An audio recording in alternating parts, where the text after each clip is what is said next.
प्रधानं सर्वधर्माणां जैनं जयतु शासनम् मैं नमो तीर्थनायको नमो ओंकारवाणी को नमो कुंद प्रभु को जिन्होंने ओंकार धारण की। अहो उपकार जिनवर का कुंद का दिव्य वाणी का जिन कुंद ध्वनि दाता उन कहान स्वामी का। रमियून जिनम वीरम अनंत वर्णान दंसन सहावम भोक्ष्यामि नियम सारम केवली शुद्ध केवली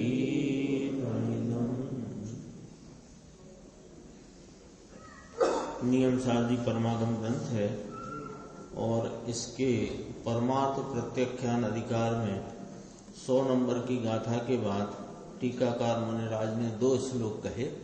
उसमें जो दूसरा श्लोक 136 नंबर का है उसकी स्वाध्याय अपन ने कल प्रारंभ की थी।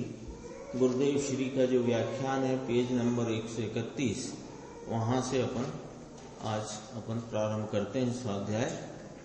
देखो ये गुरुदेव श्री फरमाते हैं कि यह शैली समय सार की है।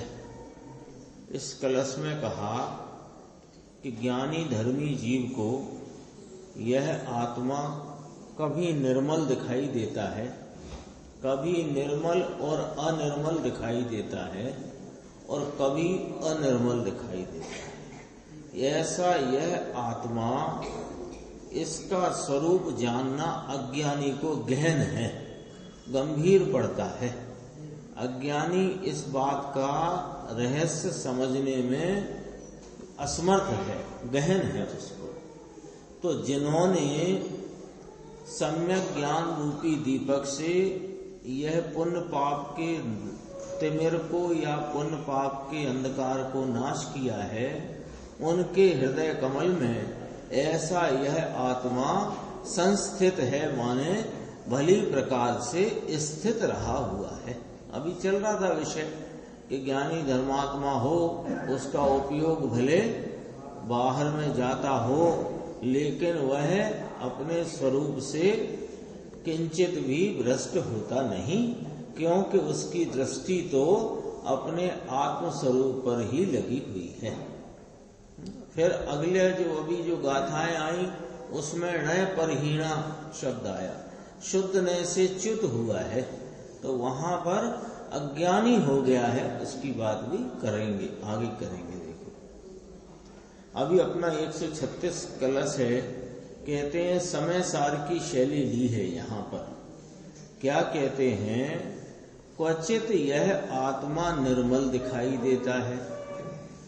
आत्मा शुद्ध चैतन्य आनंद है, चैतन्य रत्न है, चैतन्य अंतर की शक्ति के स्वभाव का बड़ा दरिया है।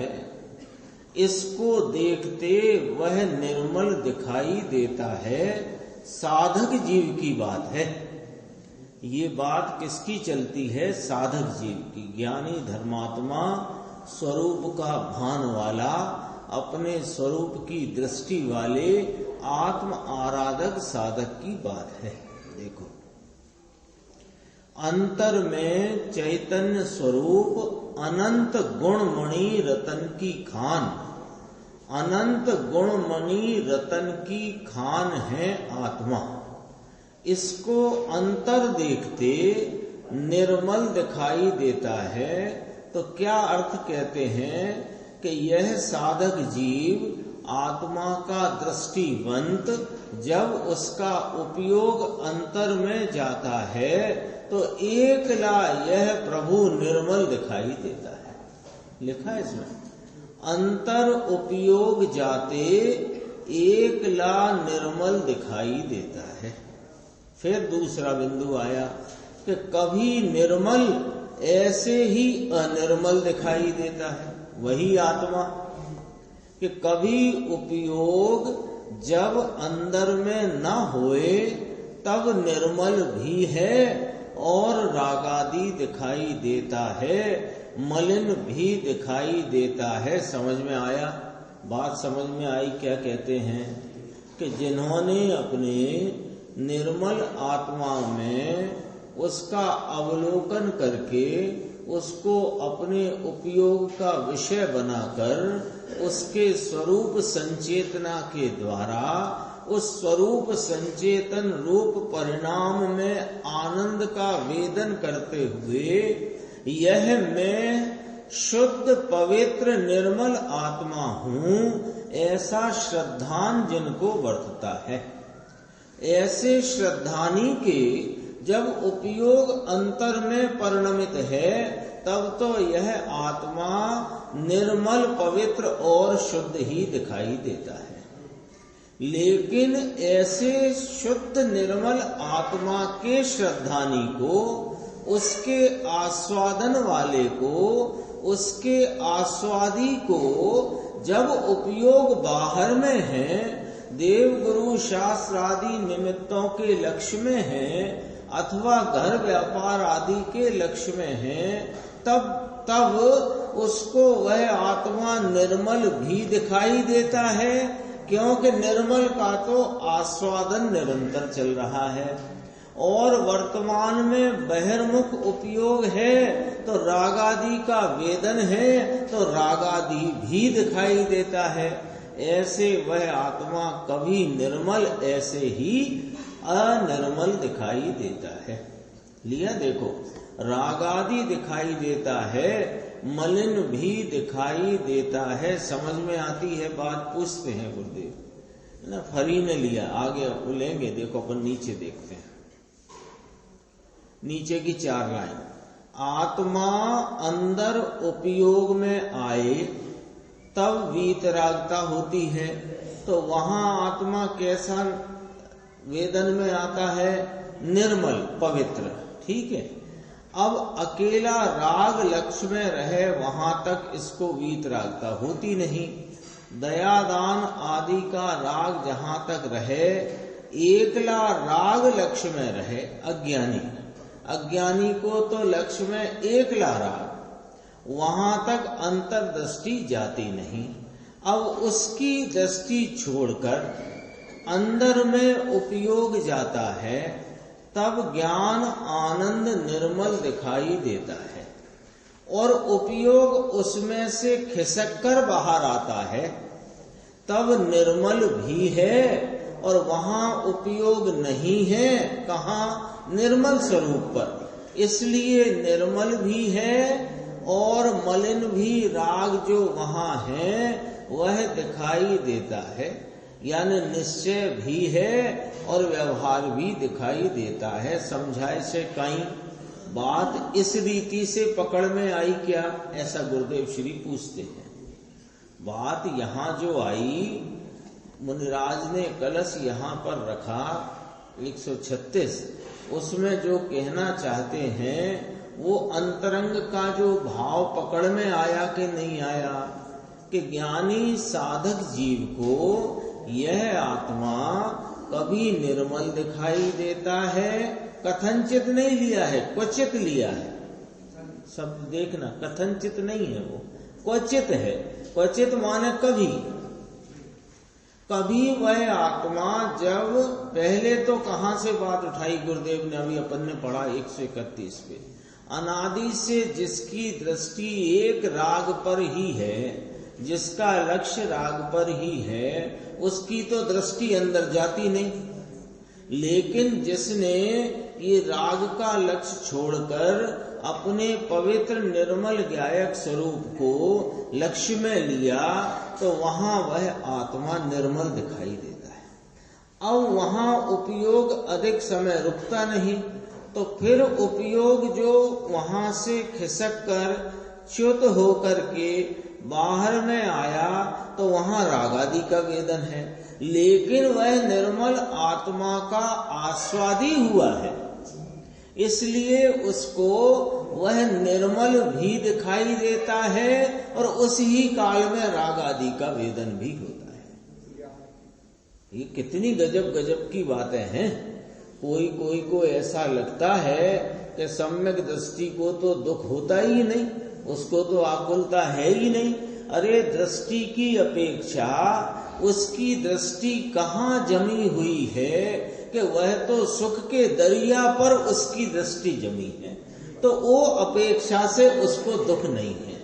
लेकिन अभी पूर्णता नहीं, तो जितना बाहर में उपयोग जाता है उतना वहां पर आकुलता और राग आदि का वेदन है, सो उतनी मलिनता दिखाई देती है। ज्ञान में आती है, वेदन में आती है। अभी आई थी सीढ़ी में बात, 7वां गुण स्थान, वो 6वां गुण स्थान पौनी सेकंड का, 6वां गुण स्थान पौनी सेकंड का, और उससे आधा 7वां गुण स्थान। बस इतना है कि जितना 7वां गुण स्थान है उसके दुगने से कम रहता है 6वां गुण स्थान। दुगने से अधिक हो जाए तो गुण स्थान गिर जाए, तो वो दुगना भी कितना आया, पौन सेकंड। समझ रहे हो संजय भाई, पौन सेकंड का होता है मुनिराज को 6वां गुण स्थान, तो नींद आदि का भी जो है वो पौन सेकंड का ही है। उपदेश लिखते हैं ये पौन सेकंड में ही लिखते हैं, और फिर अंतरंग में चले जाते हैं, फिर वहां से खिसक कर आते हैं, फिर लिखते हैं। हमको लगता है कि वे उपदेश निरंतर देते जा रहे हैं, लेकिन वे निरंतर आत्मा के उपयोग का रसपान करते जा रहे हैं। फिर छूटते हैं, फिर कहते हैं, फिर अंतरंग में उपयोग जाता है। अभी ये तो किनकी दशा बता रहे हैं, 6वें 7वें गुणस्थान वर्ती भावलिंगी मुनिराज, जिन्हें चलते फिरते सिद्ध कहा जाता है, जो केवल ज्ञान की तलहटी में बसते हैं। ऐसे मुनिराज को आधी सेकंड मात्र का शुद्ध उपयोग है, तो फिर 4थे 5वें गुण स्थान वाले का कितना अल्प होएगा, थोड़ा विचार करना। लेकिन फिर भी असंख्यात समय का है। समय तो बहुत छोटी गणना है, बहुत। अभी तो वैज्ञानिकों के पास तक समय की गणना करने की आई नहीं, क्यों? केवली गम्य है समय की गणना, केवली गम्य। छदमस्त के असंख्यात समय बाद तो छदमस्त पकड़ पाता है उपयोग में, जो विषय बनाता है उसका जो भाव ख्याल में आता है। बहुत अद्भुत है ये जैन दर्शन, अद्भुत है। क्यों? क्योंकि वस्तु का स्वरूप अद्भुत है, और वस्तु के स्वरूप को बताने वाला जैन दर्शन अद्भुत है। क्या कहते हैं देखो, हाँ, रुक जाएगी। कितना आधी सेकंड रुके हैं, फिर वहां से चित हुए, फिर लिखना शुरू।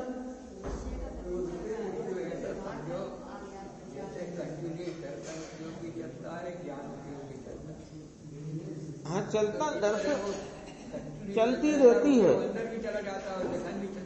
भाई। जैसे गाथा सूत्र लिखते हैं अपन, देखो कोई गाथा सूत्र लिखा, मान लो जैसे कोई गाथा सूत्र कहते हैं मुनिराज, तो लिखते हैं तो एक तो कोई टाइपिंग तो थी नहीं, वॉल पेन भी नहीं था, फाउंटेन पेन भी नहीं है वहां, तो या तो पत्तों पर कांटों से छेद के लिखते हैं, या फिर कुछ वो पेड़ की कुछ होती है स्याही व्याही, बाद की, ये भी बाद की बातें हैं।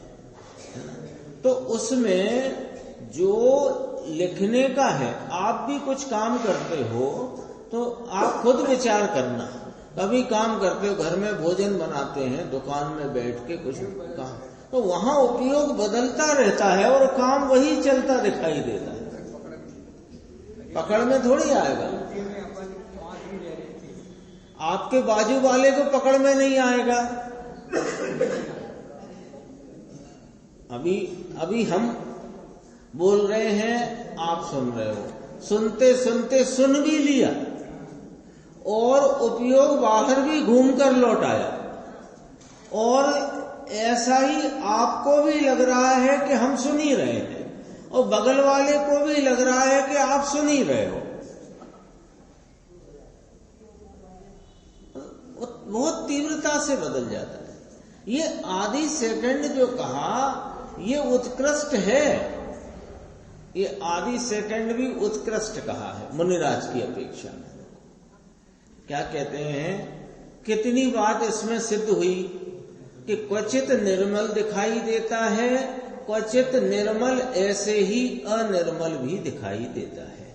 इसमें क्या बात सिद्ध होती है कि ये जो उपयोग जब बहिर्मुखता को प्राप्त होता है, अंतर्मुखता से खिसककर स्वरूप को छोड़कर खिसककर च्युत होकर के जो उसमें वर्तन करता है बहिर्मुखता में, तो वहां आत्मा निर्मल है ये भूल तो नहीं जाते, और आत्मा का आस्वादन भी कहीं चला नहीं जाता। लेकिन उस ही समय में वहां पर उत्पन्न राग भी वेदन में आ रहा है, इसलिए वो अपेक्षा से यहाँ कथन है। निश्चय भी है और व्यवहार भी दिखाई देता है। ये क्या कहा गुरुदेव ने, निश्चय भी माने अपना स्वरूप, उसका जो आस्वादन है वो निश्चय, और उस समय में रागादि का जो वेदन है वो व्यवहार। समझ में आया? कभी निर्मल ऐसे ही अनिर्मल दिखाई देता है, ये तो फिर ठीक। अब क्या कहते हैं, और कभी अनिर्मल दिखाई देता है, ये क्या बात है, ये समझना पड़ेगी जरा। ये बात तो समझ गए कि ज्ञानी श्रद्धानी का, आत्मा के साधक का उपयोग जब अंतरंग में है, तो अंतरंग में से तो निर्मलता का ही व्यक्तपना है, तो निर्मल दिखाई देता है। और निर्मल का स्वाद साथ में वर्तता है, और उस समय कोई उपयोग बाहर में है तो राग का वेदन भी है, तो निर्मल ऐसे ही अनिर्मल। ये दो बातें तो स्पष्ट हो गई। अब तीसरी देखते हैं, और कभी अनिर्मल दिखाई देता है, लक्ष्य इसमें से बराबर न होए, साधक है तो भी राग और पुण्य का परिणाम होए, ये ही लक्ष्य में रहे, तो एकला अनिर्मल दिखाई देता है। दृष्टि में शुद्ध है तो भी राग ऊपर लक्ष्य आता है, तो अनिर्मल दिखाई देता है। अरे रे धर्मी की, धर्म की ऐसी बात है। अब ये क्या कहा, अब ये कहा कि उपयोग जब तीव्रता से बाहर में जुड़ गया हो, उस समय में वो यद्यपि कि आस्वादन कहीं चला नहीं जाता, लेकिन उसकी गौणता बहुत हो जाती है, इसलिए वह राग रूप जो भाव है वही वेदन में आता है। ऐसा लेना है। जैसे एक अपन उदाहरण के लिए समझते हैं बात, कि जैसे युद्ध आदि का प्रसंग हो, राजा महाराजे हैं, छायक सम्यक दृष्टि हैं, युद्ध आदि का प्रसंग हो, उस समय उपयोग तीव्रता से बाहर में जुड़ा हुआ है। भरत चक्रवर्ती बाहुबली का है, रामचंद्र जी का उदाहरण है, जब भाई के शव को कंधे पे 6 महीने तक, तो उपयोग तीव्रता से जब बाहर जुड़ा हो, तो वहां वो जो अंतरंग में वेद ज्ञान की धारा, स्वरूप का जो प्रतीति का भाव है, प्रतीति तो चल रही है, लेकिन यहाँ उपयोग में समझना है। प्रतीति कहीं नहीं चली गई, लेकिन उपयोग में वह स्वरूप की प्रतीति से वर्तता हुआ जो आस्वादन का भाव तो है, लेकिन वो गौण हो गया है, बहुत गौण हो गया है। क्यों कि वहां पर बहिर्मुख जो भाव है, जो कोई अन्य विषय है, उसमें तीव्रता से लग गया है। अशुभ में भी लग जाए, शुभ में भी तीव्रता से लग जाए। तो वो वाली बात भी यहाँ मुनिराज ने अपने श्लोक में यहाँ कही। धर्म की ऐसी बातें हैं, देखो समझने की बात है। नीचे प्रश्न किया मुमुक्षु ने कि साहेब ये व्यंजन पर्याय की बात लेना क्या, व्यंजन पर्याय है ना, तो व्यंजन पर्याय को अभी वर्तमान में वो अशुद्ध गिनने में आती है, तो वो लेना कि यहाँ व्यंजन पर्याय की बात नहीं चलती है। यहाँ तो राग और निर्मलता, यह अपना स्वरूप निर्मल, उसके लक्ष्य में वर्तती निर्मलता और बाहर के वृक्ष में वर्तता राग, दो की बात यहाँ चलती है। अपन आगे देखते हैं 133 पेज पे, इसी का और खुलासा आएगा। देखो, और कभी एकला अनिर्मल दिखाई दे, ये समझने की बात है, बराबर समझना। कभी अकेला अनिर्मल दिखाई देता है, वह तो निर्मल और अनिर्मल दोनों साथ दिखाई देते हैं, वो बात तो स्पष्ट हो गई है। दूसरे बोल में कहा ना, दो साथ में दिखाई देते हैं। पहले बोल में एक दिखाई देता है, कौन? अपना निर्मल स्वरूप, क्योंकि निर्मल स्वरूप के लक्ष्य में वर्तता जो उपयोग है उसमें वह निर्मलता ही दिखाई देती है। ये हो गई बात। दूसरे में कहा दोनों साथ दिखाई देते हैं, अपने निर्मल पवित्र स्वरूप का आस्वादन भी और बाहर में वर्तते उपयोग के साथ उपजे हुए राग का वेदन भी। ये तो स्पष्ट हो गई। अब देखो, निर्मल शुद्ध चैतन्य और राग दो इकट्ठे हो। तीसरे बोल में अति राग का लक्ष्य लिया। अति राग का लक्ष्य माने क्या होता है कि बाहर के विषय में तीव्रता से जुड़ा हुआ, तीव्रता से, उसमें उपयोग तीव्रता से, भले वो प्रशस्त हो निमित्त के अप्रशस्त हो, बाहर का पदार्थ घर स्त्री पुत्र कुटुंब हो कि देव गुरु शास्त्र हो, उसमें तीव्रता से जुड़ जाता है तो अति अनिर्मल दिखाई देता है, क्योंकि वहां राग के वेदन की तीव्रता है। तो वह तीव्रता में स्वरूप का आस्वादन चला गया ऐसा न समझना, लेकिन वह गौण हो गया है। अत्यंत गौण हो जाने से वह जो राग का वेदन है वो ही वहां पर दिखाई देता है, यानी वेदन में आता है। हाँ, पीड़ा हो जाए कभी बहुत तीव्र। देखो, समकिति को भी लड़ाई आदि में चढ़ना पड़ता है। गुरुदेव ने उदाहरण दिया, भरत चक्रवर्ती आदि बाहुबली दो भाइयों ने लड़ाई करी, समकिति थे दोनों, आत्मज्ञानी थे दोनों। अब जब राग ऊपर जाते हैं तब मेल होता है, मेल ही तो है। राग का वेदन कैसा पवित्र आएगा संजय भाई के मेल रूप आएगा, मेल रूप आएगा तो मेल रूप आएगा तो मेल रूप वेदन में आता है। आप करेला खाओगे तो कड़वाई तो आएगा स्वाद, मीठा कैसे आएगा? नहीं, हम तो पहले रबड़ी खा ली हमने इसलिए करेला मीठा लगेगा कि नहीं, रबड़ी का स्वाद ख्याल में रह सकता है पर करेले का स्वाद तो मीठा ही आएगा, वो कड़वा ही आएगा। देखो, हाँ, इसमें मुख्य तो वही है, मुख्य तो वही है, चौथे पांचवें गुण स्थान की बात है।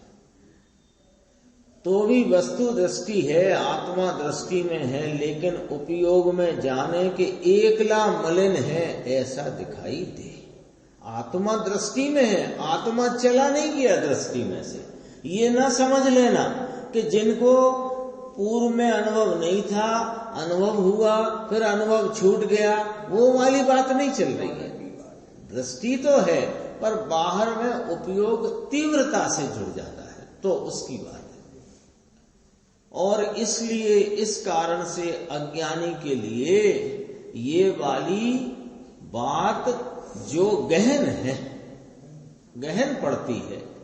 अज्ञानी को आत्मा समझना बहुत गहन है। बापू अनंत बार मुनि पना लिया, साधु अनंत बार हुआ, पंच महाव्रत अनंत बार पाला, लेकिन यह तो सब राग की क्रिया है, यह कोई आत्मा का ज्ञान नहीं। भारी कठिन बात है।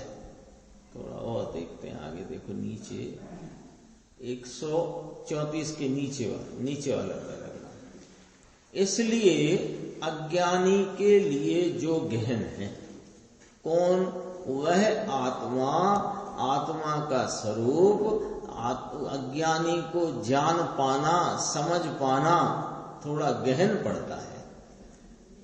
फिर कहते हैं वह ही, यानी वह आत्मा ही जिसने निज ज्ञान रूपी दीपक, दूसरा सब नहीं, देखो निज ज्ञान रूपी दीपक से जिसने इस चैतन्य सूर्य को, इस चैतन्य पदार्थ को, इसके आनंद आदि भाव को जाना है। किसके द्वारा भाई जी, किसके द्वारा लिख दिया?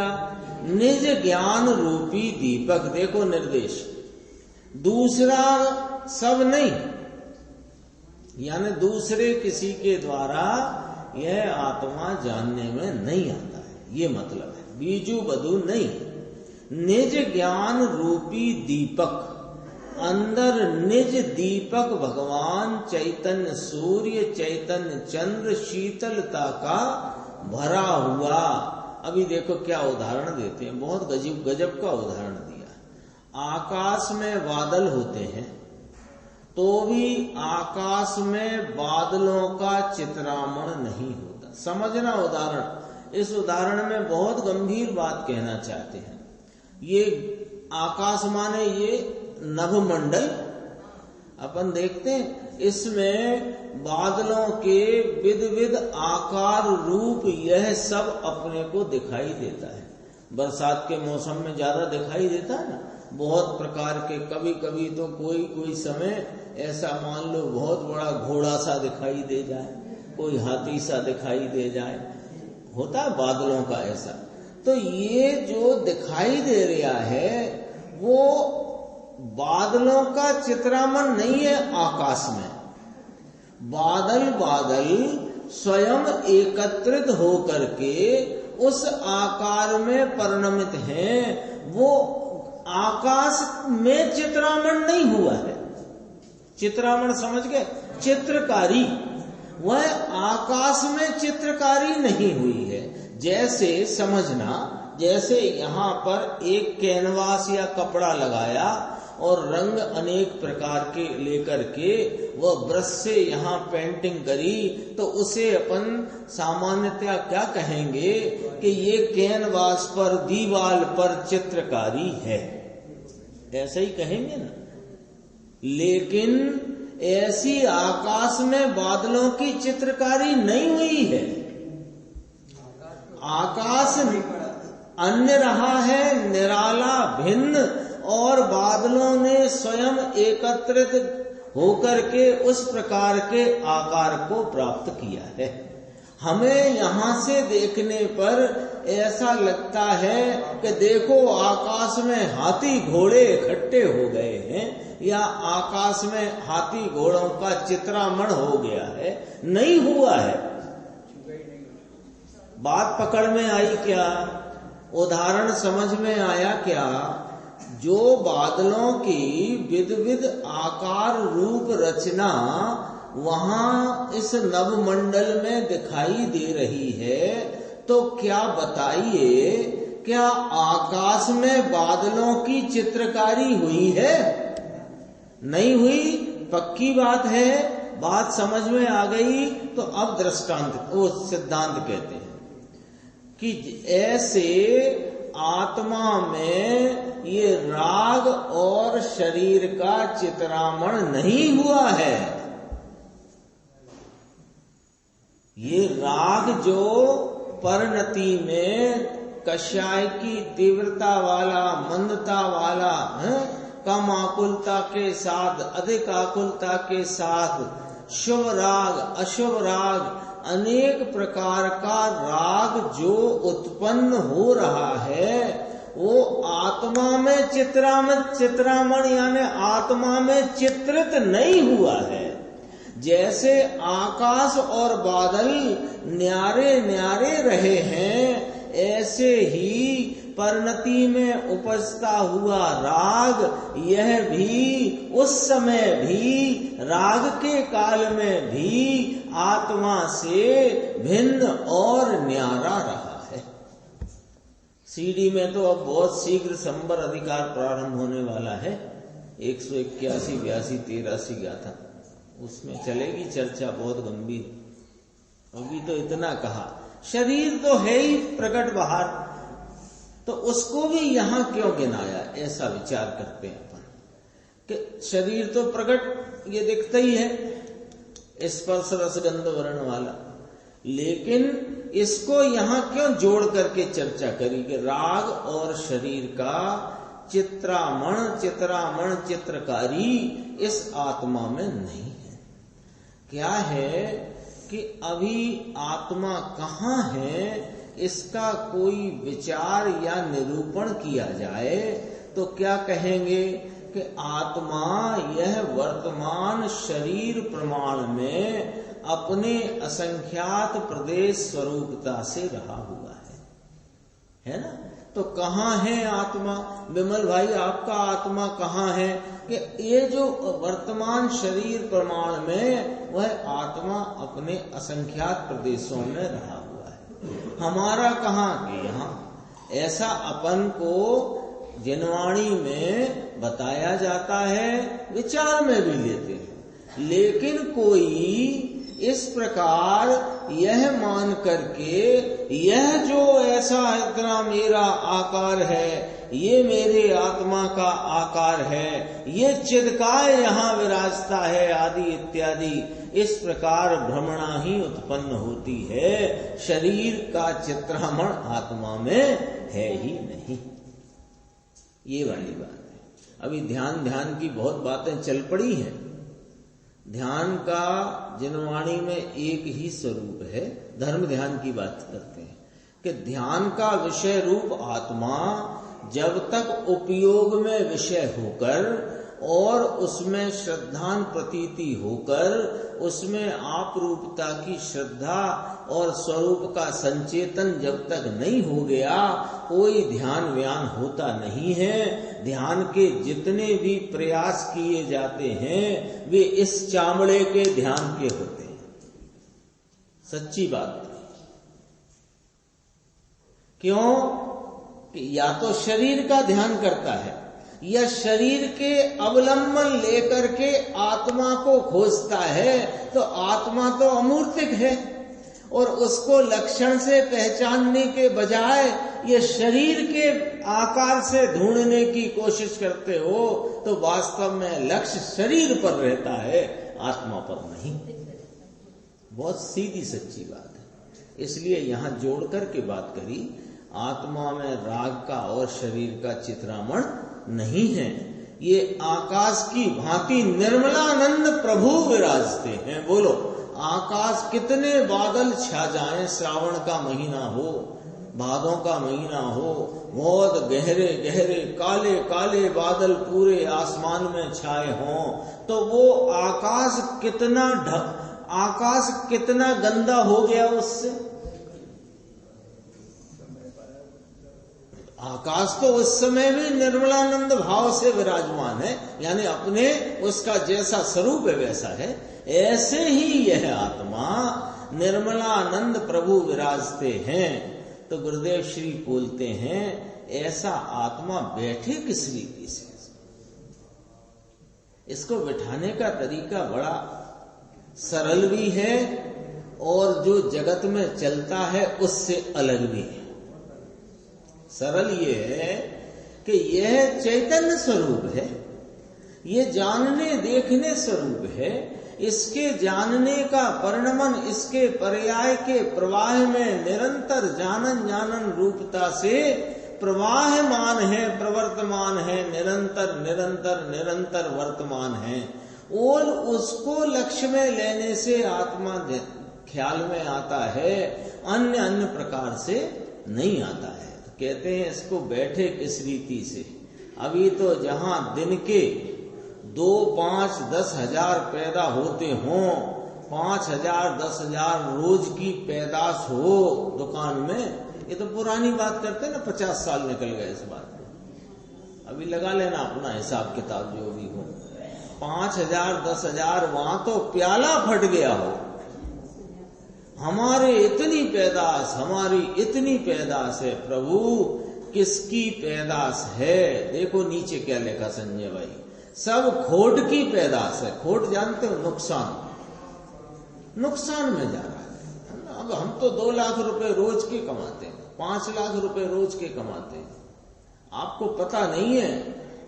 अब तो वो बात गई सो गई, अब तो क्या प्याला फट गया। नुकसान की कमाई चल रही है, खोट। क्यों नुकसान की कमाई चल रही है? कि भाई तुम्हें ये 60, 70, 80, 90 वर्ष जो भी समझो, जितना यह मनुष्य भव, जैन कुल, जिनवाणी और यह सच्चा उपदेश थोड़े ही काल के लिए मिला, उसको उसमें उसका लाभ तो लिया नहीं। और लाख की पैदाश 50,000 की, 20,000 की प्रतिदिन की आमदनी में लग गए और उसमें ही उलझ गए, तो क्या हो रहा है? फायदा कि नुकसान? अब आप बताओ, फायदा हो रहा है कि नुकसान हो रहा है? वो तो जो कुछ आ रहा है पूर्व पुण्य के प्रमाण में आ रहा है, लेकिन नवीन पाप कर रहे हो और मिला हुआ अवसर खो रहे हो। अवसर मिला है ना, ये अवसर का एक समय जाता है, यानी नुकसान में जाता है, खोट में जाता है। अंदर चैतन्य रत्न जो भगवान गहन है, उसको तुम देखो, अज्ञानी को गहन लगेगा कि यह क्या, निर्मल और अनिर्मल दोनों।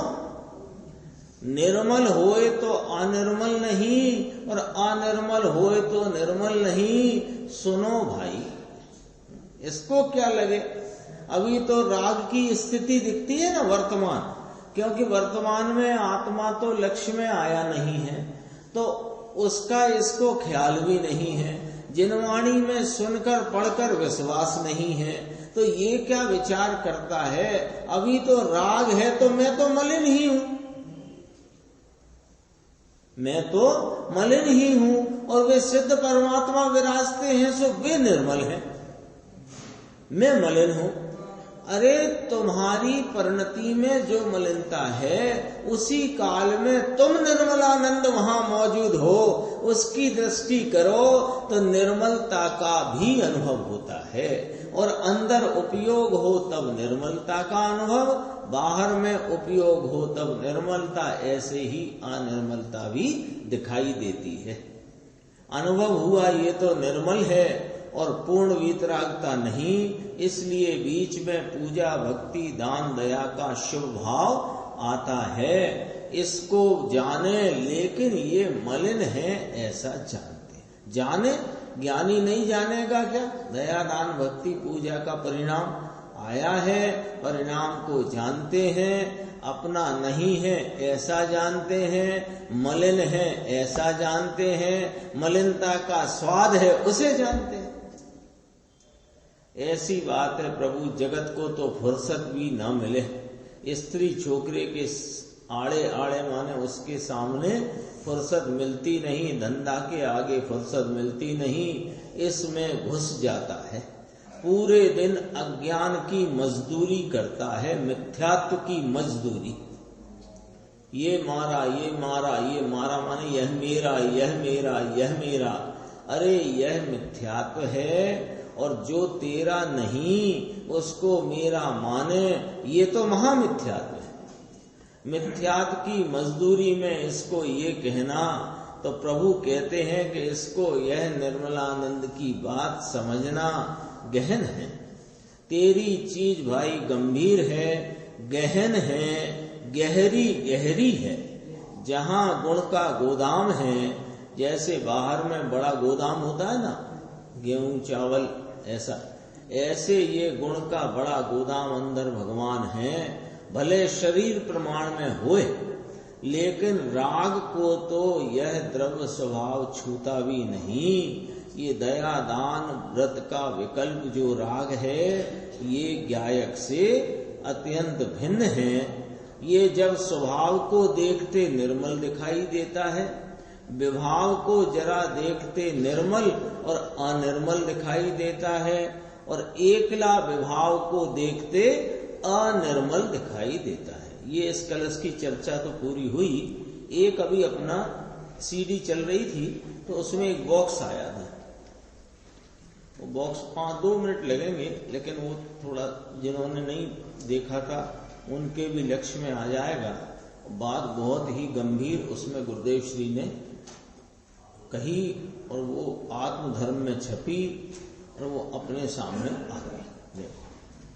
यदि हो समय सार सिद्धि हो तो 399 पेज है समय सार सिद्धि में, नहीं हो तो सुन सकते हैं, कोई दिक्कत नहीं। हाँ, एक कलश जो पूरा हुआ उसके बाद गाथाओं के शुरू होने के पहले 3 पैराग्राफ की छोटे छोटे पैराग्राफ में बात बहुत गंभीर है। यानी इसको समझो कि ये एक प्रेरणादायी चर्चा अपने सामने आई है। कहते हैं जो जीव ज्ञायक के लक्ष्य से सुनता है, स्वाध्याय जो शास्त्र श्रवण सुनना, जो जीव ज्ञायक के लक्ष्य से सुनता है, इसमें पढ़ना भी शामिल कर लो। तो जो जीव ज्ञायक के लक्ष्य से सुनता है, पढ़ता है, कौमा अर्धविराम, मैं सुनकर के किसी को कहूंगा अथवा उपदेश दे सकूंगा, ऐसे भाव से सुनता नहीं है, किंतु अपने ज्ञायक के लक्ष्य पूर्वक सुनता है, ज्ञायक के लक्ष्य पूर्वक चिंतन करता है, ज्ञायक के लक्ष्य पूर्वक मंथन करता है, वह जीव सम्यक्त प्राप्त करने के लायक है। बोलो, बहुत रोज प्रश्न उठता है, पात्रता किसे कहते हैं, सम्यक्त दर्शन प्राप्त करने की पात्रता क्या है, बहुत चलती है चर्चा। और पात्रता समझाने वाले भी अपने को समझाए चले जा रहे हैं अपने अपने प्रकार से, लेकिन पात्रता किसको है कि इसको है सम्यक्त प्राप्त करने की, इस आत्मा की अनुभव दशा को प्राप्त करने की, मोक्ष मार्ग प्रकट करने की पात्रता इसको है। दोबारा पढ़ देते हैं कि मैं सुनकर किसी को कहूंगा अथवा उपदेश दे सकूंगा, ऐसे भाव से तो नहीं सुनता, किंतु अपने ज्ञायक के लक्ष्य पूर्वक सुनता है, ज्ञायक के लक्ष्य पूर्वक चिंतन करता है, ज्ञायक के लक्ष्य पूर्वक मंथन करता है, वह जीव सम्यक्त प्राप्त करने के लायक है। और कौन लायक नहीं है सो उनकी भी सुनो कि ज्ञायक के लक्ष्य बिना मात्र सुनने के लिए सुन लेना, इसमें वे भी शामिल हो गए जो ऊपर नहीं हुए थे। कौन ऊपर कौन कौन लिए थे कि मैं सुनकर किसी को कहूंगा, उपदेश देऊंगा, तो कईयों को ऐसा है कि हमें ना किसी को उपदेश देना है ना हमें किसी से कहना है, हम तो बस सुनते हैं। उनकी भी यहां नोंद आ गई कि ज्ञायक के लक्ष्य बिना मात्र सामड़वा खातर सामड़ी लेवू अथवा चिंतन करना। देख लो, अभी चिंतन भी करे यशवंत भाई, कैसा चिंतन करे, ज्ञायक के लक्ष्य बिना चिंतन करे। कैसा चिंतन, यहाँ ये आया, वहां वो आया, यहाँ ये आया, वहां वो आया, उसमें इतनी बार आया, इसमें इतनी बार आया। यह कुछ कार्यकारी नहीं, जाओ, कुछ नहीं होगा, शून्य। एक पैराग्राफ हुआ। ये तो पात्रता और अपात्रता दोनों की चर्चा आई। अब कला कहते हैं, कला क्या है, सम्यक्त प्राप्त करने की। कि यह तो सम्यक्त प्राप्त करने की कला क्या है, तो गुरुदेव कहते हैं यह तो सम्यक्त प्राप्त करने की कला है कि जहां तक अंतर स्वरूप दृष्टि में और अनुभव में नहीं आया वहां तक वह जीव ज्ञायक का मंथन करे। इस प्रकार ज्ञायक के लक्ष्य पूर्वक श्रवण चिंतन और मनन करता है वह जीव सम्यक्त के सन्मुख हो जाता है। ज्ञायक के लक्ष्य से, ज्ञायक शब्द के लक्ष्य से नहीं ना। हमारे यहां तो बहुत ज्ञायक की बात चलती है। ज्ञायक शब्द की बात नहीं, ये ज्ञायक परमात्मा हाजरा हुजूर विराजमान है, यह मैं हूं ऐसा रख करके इसकी प्राप्ति करना है। जगत में यदि कोई करने लायक, चारों गतियों में कोई करने लायक काम है तो एक ये काम है, और सबसे सुलभ मनुष्य गति में है, और उसमें भी जैन कुल में भी छटे हुए वे लोग जिन्हें सच्ची बात सुनने मिल रही है, और अब भी ना करे तो फिर दुर्भाग्य की बात है। ये तो देखो वह जीव सम्यक्त के सन्मुख हो जाता है। अब देखो नीचे क्या कहते हैं, नीचे देखो बहुत बढ़िया। अब पात्र किस प्रकार पात्र है, तो पात्रता का लाभ किस प्रकार मिले वो वाली बात है। देखो अंदर दृढ़ संस्कार डाले, काय के निर्देश भाई समझना, काय के दृढ़ संस्कार। हम सोचते हैं दृढ़ संस्कार डाल रहे हैं, हम बच्चों में संस्कार डाल रहे हैं, हम हमारे परिवार में, परिवार के लोगों में, मित्रों में, हम सब स्वाध्यायियों में संस्कार डाल रहे हैं। तो शुभ भाव के संस्कार डाल रहे हो तो इसे ज्ञायक के संस्कार कहते नहीं। हमारे स्वाध्याय बहुत बढ़िया चलती है, पूजा भक्ति बहुत बढ़िया चलती है, साल में 2-3 बार आयोजन भी होते हैं, बहुत अच्छा बहुत अच्छा बहुत अच्छा, और एकदम बढ़िया चलता है।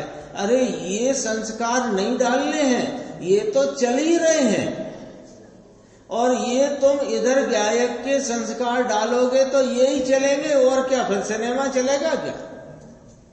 यही तो चलेगा। स्वाध्याय चलेगी, उसकी जिन्होंने यह माल दिया है उनकी भक्ति चलेगी, उनकी पूजा चलेगी, उनका गुणानुवाद चलेगा, लेकिन उनके संस्कार नहीं डालना है। उनके संस्कार तो अनादि से थे, सो यहां बैठे हो।